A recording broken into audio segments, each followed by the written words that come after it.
Okay, so going back a bit to what I said yesterday, it finished with one day, a still day, when the hot air hummed, the humans came.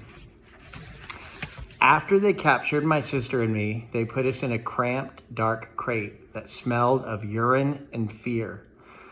Somehow I knew that in order to live, I had to let my old life die. But my sister could not let go of our home. It held her like a vine, stretching across the miles, comforting, strangling. We were still in our crate when she looked at me without saying, and I knew that the vine had finally snapped.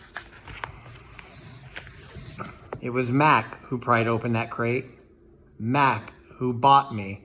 And Mac who raised me like a human baby. I wore diapers. I drank from a bottle. I slept in human beds, sat in human chairs, listened while human words swarmed around me like angry bees. Mac had a wife back then. Helen was quick to laugh, but quick to anger too, especially when I broke something, which was often. Here is what I broke while I lived with Mac and Helen. 1 crib, 46 glasses, 7 lamps, 1 couch, 3 shower curtains, 3 shower curtain rods, 1 blender, 1 TV, 1 radio, and 3 toes, my own. I broke the blender when I squeezed 3 tubes of toothpaste and a bottle of glue into it. I broke my toes attempting to swing from a lamp fixture on the ceiling. I broke 46 glasses. Well, it turns out there are many ways to break a glass. Every weekend, Mac and Helen took me in their convertible to a fast food restaurant where they ordered me French fries and a strawberry shake. Mac loved to see the expression on the cashier's face when he drove up and said, "Could I have some extra ketchup for my kid?" I went to baseball games, to the grocery store, to a movie theater, even to the circus. They did not have a gorilla. I rode a little motorbike and blew out candles on a birthday cake. My life as a human was a glamorous one, although my parents, traditional sorts, would not have approved. In my new life as a human, I was well tended. I ate lettuce leaves with Thousand Island dressing and caramel apples and popcorn with butter. My belly ballooned. But hunger, like food, comes in many shapes and colors. At night, lying alone in my Winnie the Pooh pajamas, I felt hungry for the skilled touch of a grooming friend, for the cheerful grunts of a play fight, for the easy safety of my nearby troop foraging through shadows. Remember what happened to Tag, I told myself. Don't think about the jungle. Still, sometimes I lay awake, wishing for the warmth of another just like me, asleep in a night nest of tender prayer plant leaves. I liked having sips of soda poured into my mouth like a bubbling waterfall, but every now and then I longed to search for a tender stalk of arrowroot to feel the tease of a mango just out of reach. One day, Helen came home with something large and flat wrapped in brown paper. "Look what I bought today," she said excitedly as she tore off the paper. "A painting to go over the living room couch." "Fruit in a bowl," Max said with a shrug. "Big deal." "This is fine art. It's called a still life," Helen explained, "and I think it's lovely." I dashed over to examine the painting, marveling at the colors and shapes. "See," said Max's wife, "Ivan likes it." "Ivan likes to roll up poop and throw it at squirrels," Max said. I could not take my eyes off the apples and bananas and grapes in the picture. They looked so real, so inviting, so edible. I reached out to touch a grape, and Helen slapped my hand. "Bad boy, Ivan, don't touch." She jerked her thumb at Mac. "Honey, go get a hammer and a nail, would ya?" While Mac and Helen were busy in the living room, I wandered into the kitchen. A cake covered in thick frosting sat on the counter. I like cake. Love it, in fact. But it wasn't eating I was thinking about. It was painting. The frosting peaked and dipped like waves on a tiny pond. It looked rich and gooey, dark and smooth.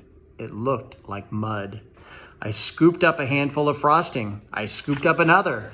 I headed to the refrigerator door. It was perfect, an empty, white, waiting canvas. The frosting wasn't as easy to work with as jungle mud. It was stickier and, of course, more tempting to eat. But I kept at it. I scraped off every last bit of that frosting. I may have eaten a little cake, too. I don't remember what I was trying to paint. A banana, most likely. I suppose I knew I was going to get into trouble. But at that moment, I just did not care. I wanted to make something, anything, the way I used to. I wanted to be an artist again. I soon learned that humans can screech even louder than monkeys. After that, I was never allowed in the kitchen again. Back in those days, the Big Top Mall was smaller.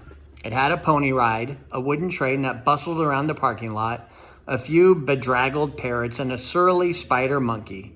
But when Mac brought me, a baby gorilla dressed in a crisp tuxedo, to the mall, everything changed. People came from far and wide to have their pictures taken with me. They brought me blocks and a toy guitar. They held me in their laps. Once, I even held a baby in mine. She was small and slippery. Bubbles flowed from her lips. She squeezed my fingers. Her rear was puffy with padding. Her legs bowed like bent twigs. I made a face. She made a face. I grunted. She grunted. I was so afraid she would fall that I squeezed her tightly and her mother yanked her away. I wondered if my mother ever worried about dropping us. We always held on, but that's easier to do when your mother is furry. Human babies are an ugly lot, but their eyes are like our babies' eyes, too big for their faces and for the world. One day, after many weeks of loud talking, Helen packed a bag and slammed the front door and never came back. I don't know why. I never know the why of humans. That night, I slept with Mac in his bed. My old nests were woven of leaves and sticks and shaped like his bathtub, cool green cocoons. Mac's bed, like mine, was flat, hot, without sticks or stars. Still, he made a sleeping sound like the rumble my father used to make when all was well, a sound from deep inside his belly.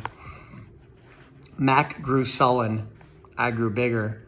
I became what I was meant to be, too large for chairs, too strong for hugs, too big for human life. I tried to stay calm, to move with dignity. I did my best to eat daintily, but human ways are hard to learn, especially when you're not human. When I saw my new domain, I was thrilled, and who wouldn't have been? I had no furniture to break, no glasses to smash, no toilets to drop Mac's keys into. It even had a tire swing. I was relieved to have my own place. Somehow, I didn't realize I'd be here quite so long. Remember, it's 27 years. Now I drink Pepsi, eat old apples, watch reruns on TV. But many days, I forget what I'm supposed to be. Am I a human? Am I a gorilla? Humans have so many words, more than they truly need. Still, they have no name for what I am. 9,867 days. Ruby is finally asleep. I watch her chest rise and fall. Bob, too, is snoring. But my mind is still racing. For perhaps the first time ever, I've been remembering. It's an odd story to remember, I have to admit. My story has a strange shape, a stunted beginning, an endless middle. I count all the days I've lived with humans. Gorillas count as well as anyone, although it's not a particularly useful skill to have in the wild. I have forgotten so many things, and yet I always know precisely how many days I've been in my domain. I take one of the magic markers Julia gave me. I make an X, a small one, on my painted jungle wall. I have more X's and more. I make an X for every day of my life with humans. My marks look like this. The rest of the night, I mark the days. And when I am done, my walls look like this. That's the bigger one. That's the first one. And so on. until there are 9,876 X's marching across my wall like a parade of ugly insects. It's almost morning when I hear steps. It's Mac. He has a sharp smell. He weaves as he walks. He stands next to my domain. His eyes are red. He is staring out the window at the empty parking lot. Ivan, my man, he mumbles. Ivan. He presses his forehead against the glass. We've been through a lot, you and me. We don't see Mac for 2 days. When he returns, he doesn't talk about Stella. Mac says he is anxious to teach Ruby some new tricks. He says the billboard is bringing in more visitors. He says it's time for a new beginning. All afternoon and into the evening, Mac works with Ruby. Ruby's feet are looped with ropes so that she cannot run. A heavy chain hangs off her neck. Mac shows her Stella's ball, her pedestal, her stool. He introduces her to Snickers. When Ruby obeys Mac, he gives her a cube of sugar or a bit of dried apple. When she doesn't, he yells and kicks at the sawdust. When George and Julia arrive, Mac is still training Ruby. Julia sits on a bench and watches them. She draws a little, but mostly keeps her eyes on Ruby. Bob watches too. He's hiding in the corner of my domain under not tag. It's raining outside, and Bob does not like damp feet. Ruby trudges behind Mac, her head drooping. Endlessly, they circle the ring. Sometimes, Mac slaps her flank with his hand. Suddenly, Ruby jerks to a stop. Mac pulls the chain, but Ruby refuses to move. Come on, Ruby. Mac is almost pleading. What is your problem? She's exhausted, I say to myself. That's the problem. Mac groans. Idiot elephant. Idiot human, Bob mutters. Walk, Ruby, I say, although I know she's too far away to hear me. Do what he says. Walk, Mac commands, now. Ruby doesn't walk. She plops on her rump on the sawdust floor. I think maybe she's tired, Julia says. Mac wipes his forehead with the back of his arm. Yeah, I know, we're all tired. He pushes Ruby with the heel of his boot. She ignores him. George looks over from the food court where he is wiping off tables. Mac, he yells, maybe you should call it a day. I'll close up. Mac yanks on Ruby's chain. She's as anchored as a tree trunk. He pulls harder and falls to his knees. That does it, Mac says. He brushes sawdust off his jeans. I am through playing around. Mac stomps off to his office. When he returns, he is carrying a long stick.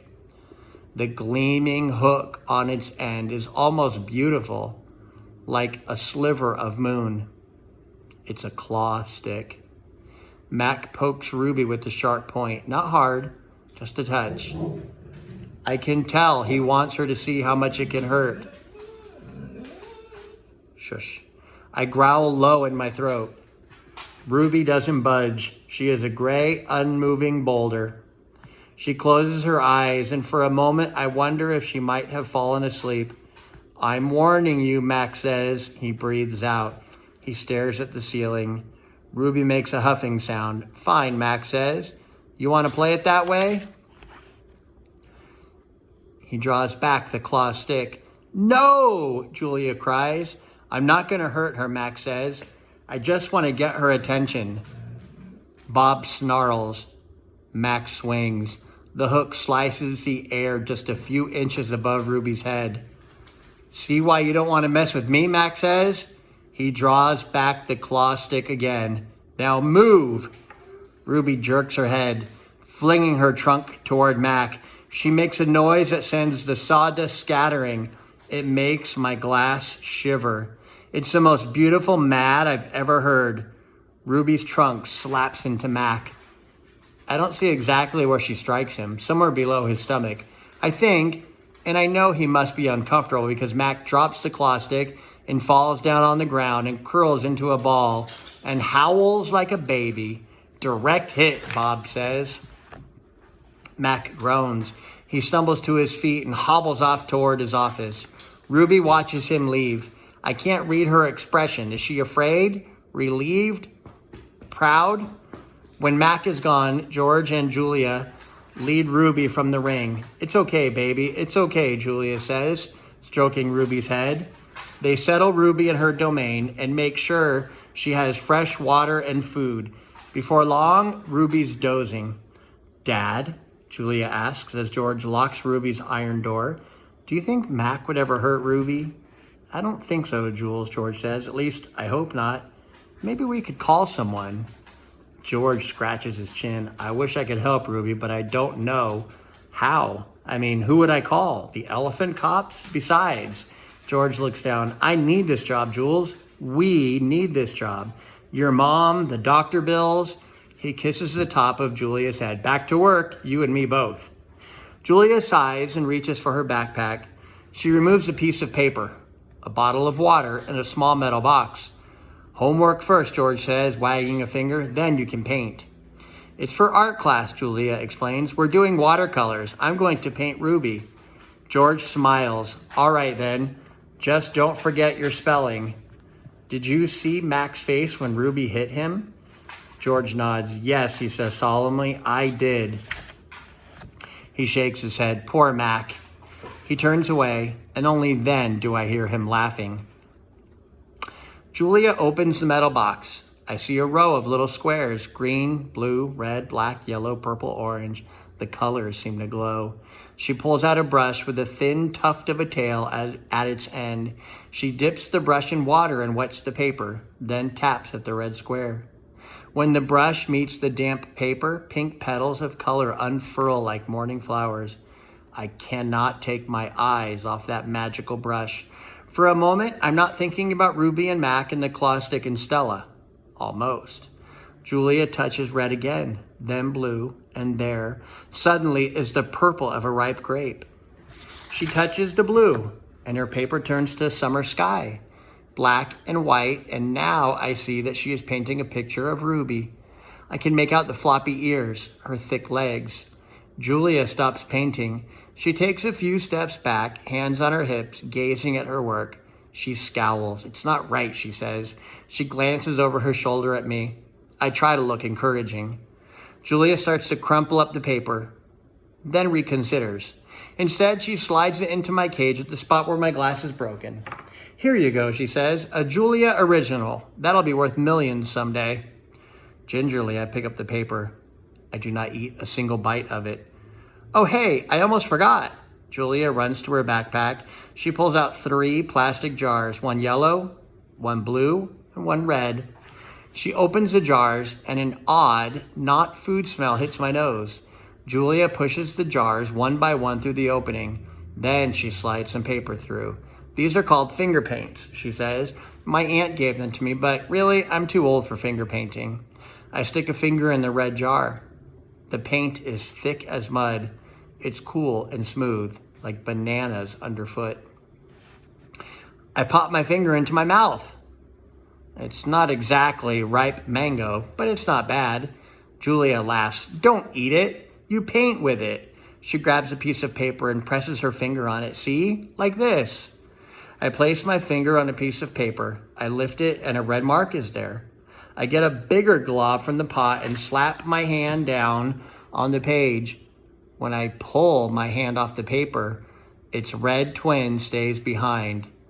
This isn't like the ghostly handprints on my glass, the ones my visitors leave behind.